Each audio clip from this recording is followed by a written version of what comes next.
E, bom, a gente estava falando aqui antes de começar, cara, que eu acho que talvez o que pode ter o mais impacto, não sei se imediatamente, mas uma parada que certamente vai encher o nosso saco, tem enchido o nosso saco nas últimas semanas aí, é a taxinha do Trump, né, de 50%. E você acha que a gente está como país, como Estado, como nossos representantes estão fazendo um bom trabalho de trocar essa ideia, fazer a coisa melhorar e tudo mais? Certamente não, Igor. Em primeiro lugar, boa noite a todos. É um prazer reencontrar você. A gente viajou junto, É. né, para Polônia, para Holanda.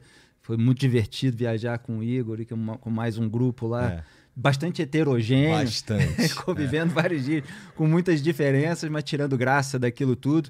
Eu tirei uma foto do Igor dormindo no aeroporto. O pessoal tinha que mostrar aí depois que eu trouxe. O Igor nunca viu essa foto. E olha aí, tá mostrando, né? O flagrante. A gente teve que Coisa acordar de horrível. madrugada para pegar um avião. O Igor nem se aguentava em pé. Bom, mas ele tá rindo aqui. Verdade.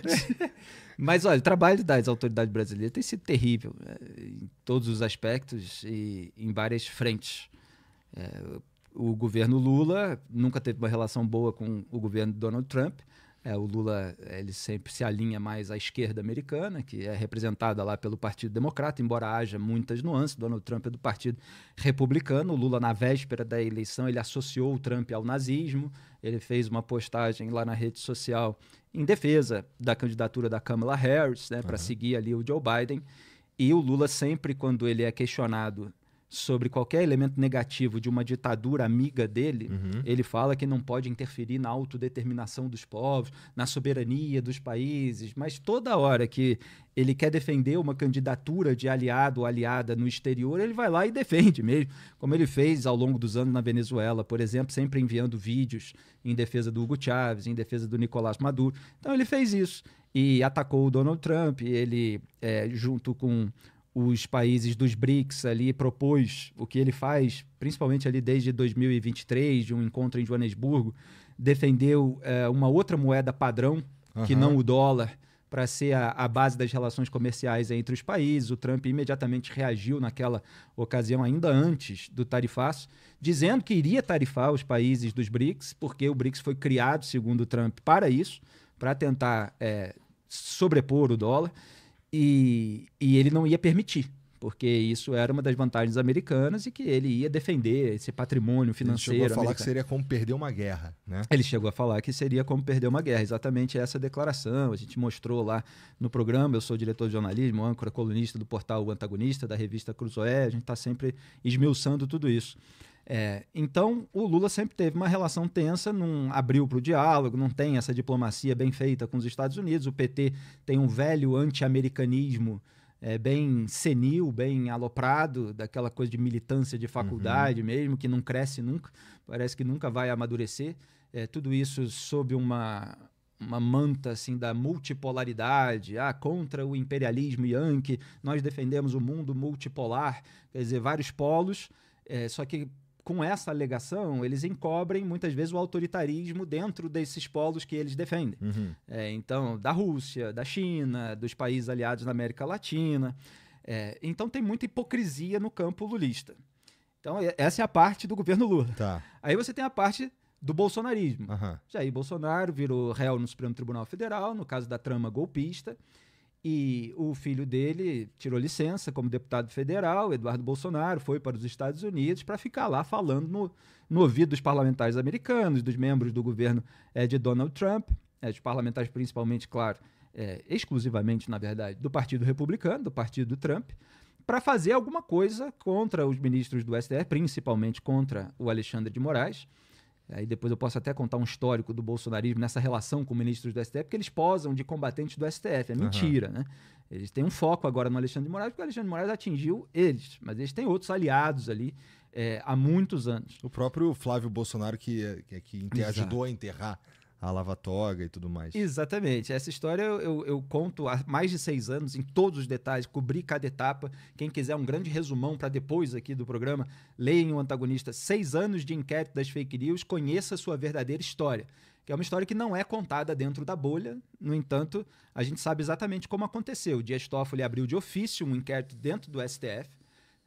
Ele não passou pelo Ministério Público, que era comandado pelo Procurador-Geral da República, Augusto Aras, que foi indicado pelo Jair Bolsonaro, já com uma intenção de atrapalhar as investigações de corrupção, porque o filho dele estava pendurado com uma acusação do Ministério Público do Rio de Janeiro. Então o Toffoli passou a relatoria para o Alexandre de Moraes, foi a primeira relatoria que concentrou muito poder do Moraes, sem sorteio. Foi tudo muito criticado naquela ocasião por jornalistas independentes e tal, e a família Bolsonaro não estava nem aí. Então, esse discurso de que estamos combatendo o autoritarismo, isso é agora que eles foram atingidos, né? Principalmente depois que o inquérito das fake news passou a ser usado para atingi-los, porque eles não eram os alvos iniciais. Você tinha ali um elemento de blindagem dos próprios ministros, que estavam sendo alvo de escrutínio por membros da Lava Jato, pela Receita Federal, que não tinha nada a ver com a Lava Jato, atingindo ali esposas do Dias Toffoli, do ministro Gilmar Mendes, e eles estavam querendo censurar a imprensa, como a Cruzoé, que é a revista que hoje eu dirijo. Naquela época eu não era diretor de jornalismo ainda, mas eu já atuava na empresa. E aí veio a reportagem sobre o amigo do meu pai, que é o codinome do Dias Toffoli na Odebrecht, usado ali em e-mails do Marcelo Odebrecht para outros executivos da empreiteira. A Cruzoé, os repórteres na época descobriram isso, aquele material que foi juntado a um dos processos da Lava Jato, publicou, era tudo verdade, e o Toffoli mandou a mensagem para o Moraes censurou, mandou retirar a matéria do ar, ela foi censurada por dizer a verdade, mas era uma verdade inconveniente para o ministro. E aí houve uma reação de alguns jornalistas, mas o bolsonarismo naquele momento não estava muito interessado. Inclusive, é um parêntese mais longo, mas acho que é importante para embasar a nossa conversa. O André Mendonça, atual ministro do STF, indicado pelo Jair Bolsonaro, ele era advogado-geral da União. E ele legitimou o inquérito das fake news. Aí tem gente que fala assim, mas o AGU ele tem que defender o Supremo Tribunal Federal. Ora, se eu tiver que defender algo errado, se eu tiver que defender um inquérito que não tem objeto definido, que não tem prazo determinado, que foi feito contornando o processo devido e tal, ora, eu entrego o meu cargo e falo, eu não vou defender isso. É que as pessoas falam assim como se o valor maior fosse a boquinha, fosse o cargo, fosse a remuneração. Então não tem essa desculpa. O indicado Jair Bolsonaro defendeu a abertura do inquérito, o outro indicado foi Augusto Aras, do PGR, também legitimou, ele só pediu para participar também, só quero que o Ministério Público entre e tal, mas como ele blindava muito o bolsonarismo e os ministros do STF queriam algo mais controlado por eles tocaram assim mesmo. E aí a família Bolsonaro sabotou a CPI da Lava Toga, que foi justamente uma iniciativa no Senado Federal para investigar ministros do STF, inclusive pela abertura do inquérito das fake news. O Toffoli era o principal alvo, mas pegaria também o Gilmar Mendes, isso estava no requerimento, encabeçado pelo senador Alessandro Vieira, que já fez muito mais contra ministros do STF do que a família Bolsonaro, com atitudes bastante incisivas contra o Dias Toffoli, contra o Gilmar Mendes, agora, dentro de termos técnicos, sem essa gritaria de carro de som. E o Flávio Bolsonaro e o Jair usaram o telefone ali para fazer pressão contra senadores do partido deles na época, Major Olímpio, Selma Arruda e Soraya Tronic, para retirada da assinatura do requerimento de criação da CPI. Eles se negaram a retirar, todos deram entrevistas falando a respeito, o Major fez 2 entrevistas para mim, ele me concedeu 2 entrevistas que ele detalhou. O Flávio pegou o telefone, falou isso, aí xingou palavrões, ele usa até a palavra impropérios, ele explica que são palavrões e tal, o Major Olímpio da antiga. E aí o Jair pegou o telefone do Flávio, aí passou a xingar também, e era sensacional o Major Olímpio falando a respeito disso, porque ele lamentavelmente morreu, né? E faz muita falta no Senado Federal. Porque ele foi policial e ele... eu até perguntei uma vez para ele, por que você tem esse negócio assim tão forte contra qualquer tipo de bandidagem, né? Porque ele tinha um discurso, rachadinha é coisa de ladrão, seja de esquerda, seja de centro, seja de direita, é coisa de ladrão. Ele falou, olha, Felipe, eu fui policial e das coisas mais difíceis que eu tinha que fazer na minha vida era dar a notícia da morte de um policial para os seus familiares. Então, quando você faz isso, você fica com muito asco de qualquer tipo de bandido, né? Porque a consequência é muito ruim e tal. E aquilo ficou presente no comportamento político dele. Então ele deu todos os detalhes sobre essa pressão, usou a Selma Arruda também fez isso, a Soraya Tronic demorou um pouquinho mais, mas aí depois fez também pelas redes sociais, todos os relatos. Eles não conseguiram tirar essas assinaturas, mas conseguiram do Elmano Ferrer, que é um deputado do Centrão, um senador, perdão, do Centrão, a CPI era no Senado, e que era vice-líder do governo Bolsonaro. Bolsonaro liberou verba para o reduto eleitoral dele, emenda, aquele toma lá da cá, e acabou não tendo o mínimo de assinaturas, e o Flávio não assinou. Então, naquele momento, eles estavam preocupados com o quê? Com a blindagem do Flávio Bolsonaro, que era investigado por peculatas, mal chamadas rachadinhas no gabinete, que é o histórico de funcionalismo fantasma da família. E aí, eles não queriam melindrar o Dias Toffoli, eles queriam proteger o Dias Toffoli para que o Dias Toffoli protegesse a família, né? A começar pelo Flávio, mas daquela pena sai um galinheiro inteiro. E aí, eles protegeram o Toffoli, e o Toffoli paralisou as investigações sobre o Flávio no Supremo Tribunal Federal, aproveitou até um pedido do Flávio para paralisar as próprias investigações da Receita sobre a esposa dele e do Gilmar. Então... Nossa, o bolsonarismo, tinha um monte de sujeirinha aparecendo, né? Muita. Então o bolsonarismo naquele momento não deu muita bola. O Bolsonaro, inclusive, num café da manhã com um jornalista, tem uma matéria na Cruzoé a respeito disso, depois até tem um artigo meu contando esse histórico, que é o barco furado do presidente. Ele falou, agora vamos tocar o barco.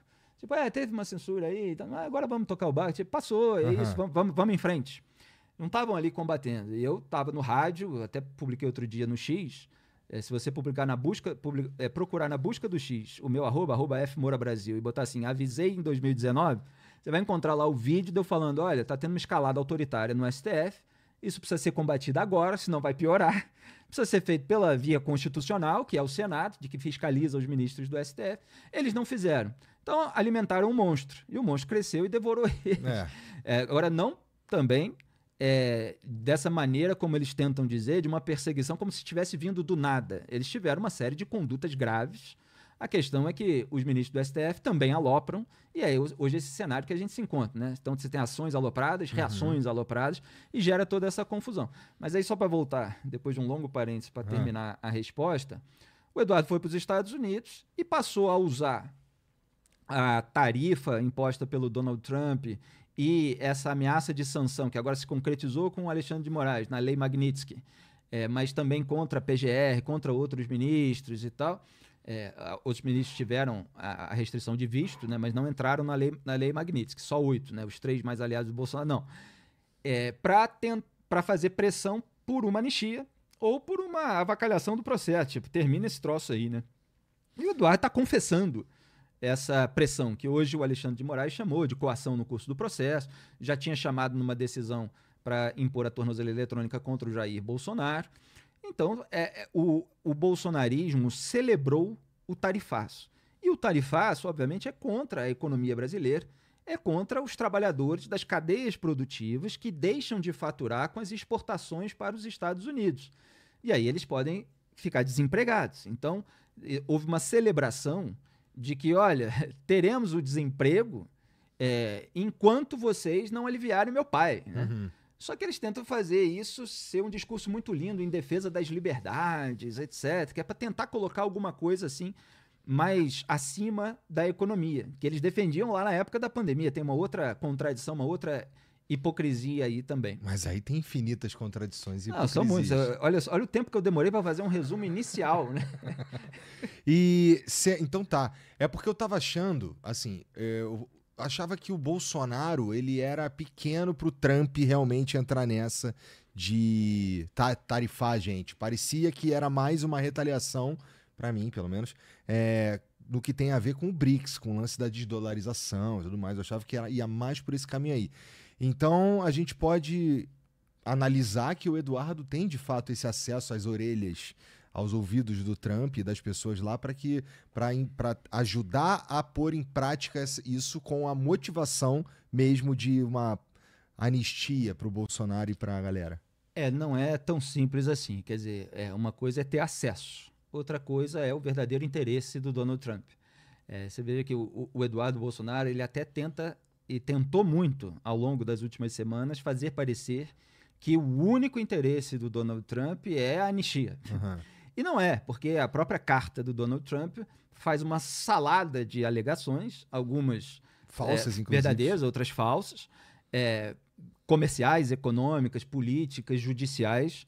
Tem o Bolsonaro também. Então ele fez ali um aceno para a família Bolsonaro, de que, olha, esse é um caça às bruxas. E o Trump já faz isso há muitos anos com qualquer pessoa que esteja mais à direita, em relação àquele esquerdismo mais tradicional, porque depois a gente pode falar sobre várias confluências entre o bolsonarismo e a esquerda lulista, que é o que não se fala nas bolhas. Mas o Trump, ele alegou que foi caça às bruxas contra ele próprio, porque ele foi alvo de diversos processos nos Estados Unidos, contra Marine Le Pen na França, contra Benjamin Netanyahu, num processo que não tem nada a ver com a guerra de Gaza e tal, um processo interno lá da justiça, acusação de fraude, de suborno, na época que ele era ministro e tal. E agora faz em relação ao Jair Bolsonaro. Quer dizer, ele usa as pessoas à direita, que são alvos de poder judiciário ou da esquerda nos seus respectivos países, para emplacar essa narrativa de que ele também foi um perseguido, que ele sabe como é que é, etc. É uma forma também de ele limpar a própria biografia. Então ele usa isso a favor dele, mas ele está num momento de estabelecer tarifas contra um monte de países. A questão é que a do Brasil foi um pouquinho mais alta, e aí você tem essa cabeça meio tumultuada do Trump, né? Que é meio por causa do governo, meio por causa da situação do Jair Bolsonaro, tá tudo misturado ali. Ele reclamou, por exemplo, que o Brasil é uma economia fechada, é verdade, que poderia se abrir mais. Ao mesmo tempo, ele reclamou de déficit dos Estados Unidos que não existe, né? Os Estados Unidos têm superávit aí há quase 2 décadas na relação comercial com o Brasil. E agora vamos ver como é que vai ficar. Está planejado para entrar em vigor na próxima quinta-feira, dia 7 de agosto. Foi adiado, ia entrar dia 1º, essa sexta-feira, hoje. Mas ele já decretou, mas vale a partir de 7 dias.